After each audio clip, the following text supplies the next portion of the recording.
This is Faith Encouraged with Father Barnabas Powell. Homilies designed to help you live a purposeful and faith-filled life in Jesus Christ. Here's Father Barnabas.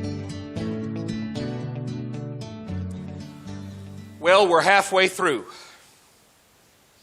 We've reached the halfway mark of Great Lent. And I confess to you, precious friends, I'm ready for Pascha. And yet, the wisdom of the faith to give us this period of time of preparation and focused prayer and marrying the physical and the spiritual, like we talked about last week, is absolutely essential for us to be Orthodox Christians. You've heard me tell this story before about being the greatest Atlanta Falcons fan in the world. Greatest Atlanta Falcons fan in the world. Oh, you must know who the quarterback is. Well, no, I don't really know who that is, but I'm the greatest Atlanta Falcons fan in the world. Oh, well, then you must have season tickets. Oh, no, I never go to the game. But I'm the greatest Atlanta Falcons fan in the world. Well, then you must know who the coach is and what their statistics were last year. Oh, no, I have no idea. But I am the greatest Atlanta Falcons fan in the world.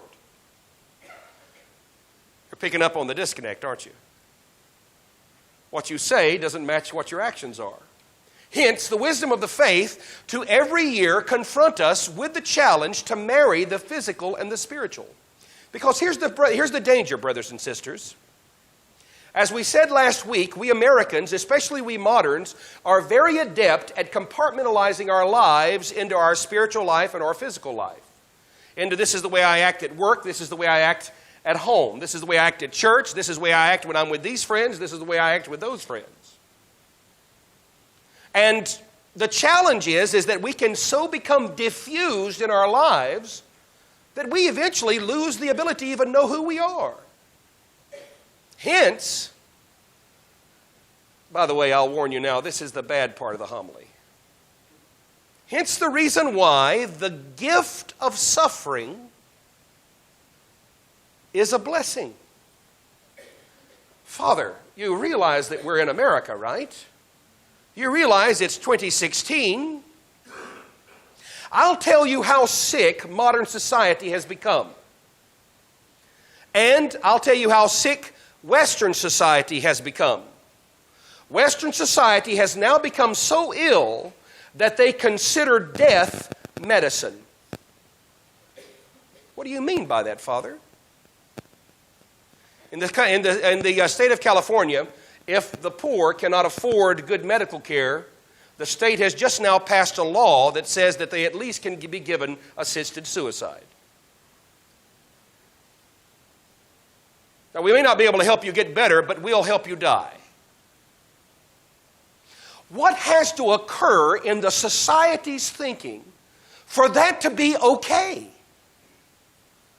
Now, we may say, oh, but you don't understand. Suffering is the worst thing that can happen to a human being, and that, brothers and sisters, friends and relatives and neighbors, any Romans here, you too, that is simply not true. Physical suffering is not the worst thing that can happen to a human being. It's just not. Passing into eternity completely unready to enjoy God, that is the greatest tragedy that can befall a human being. And so, the enemy's desire to get our minds off eternal things and to focus only on our present comfort is a wonderful trick of the enemy to ensnare us and enslave us into the delusion and the illusion that suffering is the worst thing that can happen to somebody. And it's just not. It's just not. The greatest tragedy that can befall a human being is to pass through this life never having been made sober enough to know himself and know God. I want to say that again, because if you get this, folks, you'll understand why the Orthodox faith teaches what she teaches and why she teaches you to live the way she teaches you to live. You will no longer continue wasting your moments, your precious time, investing in temporary and foolish and things that will not pay off eternal dividends, you will forever dismiss the delusion that you can somehow pretend eternity isn't rushing upon you as fast as it is. You'll be free. That's pretty important, don't you think? The fact of the matter is, the greatest tragedy that can befall a human being is to never know himself and to never know God. And so, sometimes in life, suffering comes upon us. I don't know about any of you, but if you're a normal human being, suffering happens. This past beginning of Great Lent, I always get ready at the beginning of Great Lent. Every year at the beginning of Great Lent, the bottom falls out of something, and I'm just really, it's just aggravating. It just seems to happen like clockwork. The beginning of Great Lent means, here's trouble. It just happens. This year, it was a physical challenge for me. It was painful. It was scary. I slept maybe 2 or 3 hours in a week at the beginning of Great Lent. It was not fun. I didn't enjoy myself at all. There was nothing good about it except the laser-like focus that this gave me to pay attention to what is most important. Did you know that there are some people who have no pain mechanism? Have you heard about that physical illness? There's a physical illness in the medical science where someone's pain mechanism doesn't work. They can't feel pain. So therefore, they don't know when they've been wounded. They don't know when they've been hurt. You can burn their hand and they'll say, don't feel a thing. They could be physically, mortally wounded and not realize it, because the gift of pain is the gift of waking me up and focusing my thinking. I don't know if you've ever been in pain or not, but it seems like that's the only thing you can think of when you're in pain. I have friends of mine who have migraine headaches. And every time I want to discuss politics with somebody who's suffering from a migraine, they don't seem to be interested at all. Because the pain focuses you. Now, brothers and sisters, it's very important for us to understand something. The Orthodox faith does not teach that pain is good and we should search for it.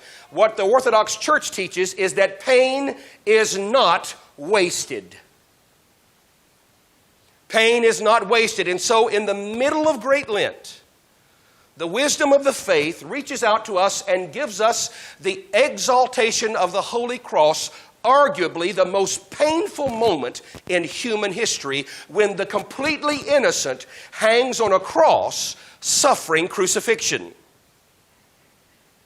In the middle of Great Lent, after the labors that we've gone through, after the purposeful fasting and prayer and the gift of almsgiving that we're practicing during this time of year, the church in the middle of Great Lent, to give us the boost to do the rest of the work till Pascha, gives us the cross.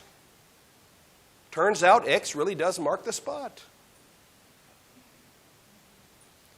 The church gives us the cross to wake us up to not waste the gift of pain and suffering, to keep us focused on the most important thing. Because you see something, brothers and sisters, pain does something else. It reveals what you love.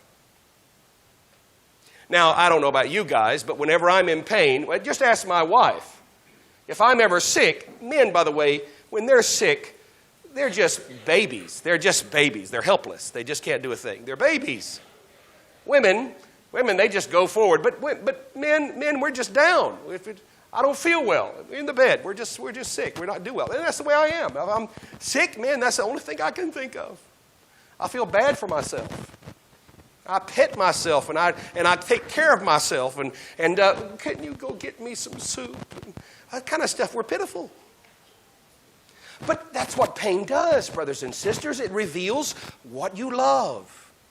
You see, ladies and gentlemen, if I can look at the cross of Jesus Christ and see past it to the glories of the resurrection, the temporary suffering of our Lord Jesus falls into comparison to the glory of the presence of Christ at the resurrection.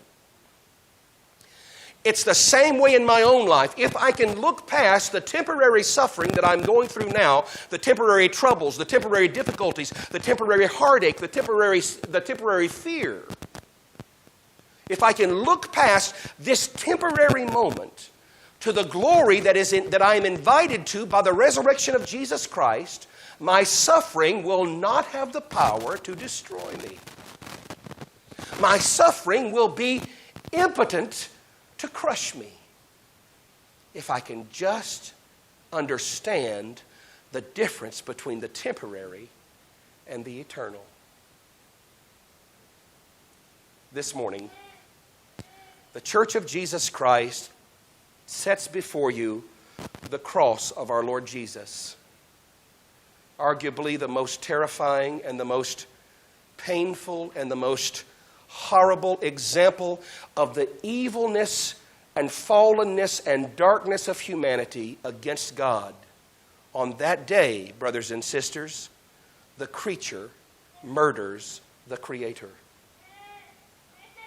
On that day, the sickness of human delusion to only look at the temporary is put on full display for its ignorance and ugliness and complete worthlessness to bring joy.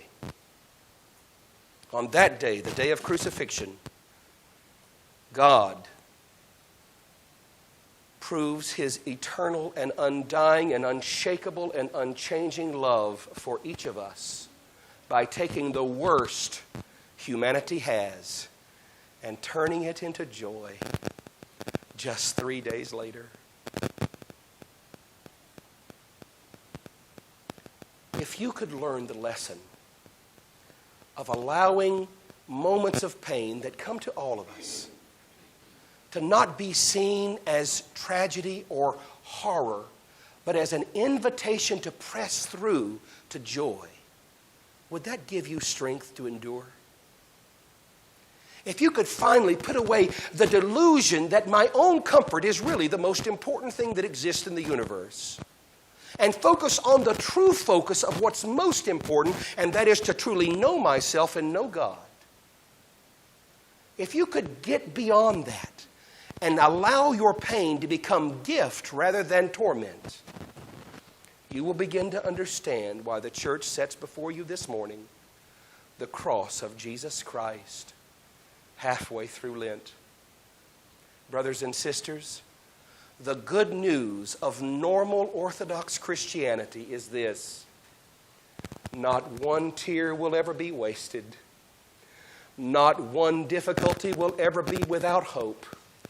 Not one dark cloud will ever be without the sunshine of God's love piercing through it in just a moment. The message of normal Orthodox Christianity is there is nothing created that can destroy me because Christ has conquered death. Father Barnabas is the priest at the Saints Raphael, Nicholas, and Irene Greek Orthodox Church in Cumming, Georgia. Find out more at faithencouraged.org. That's faithencouraged.org.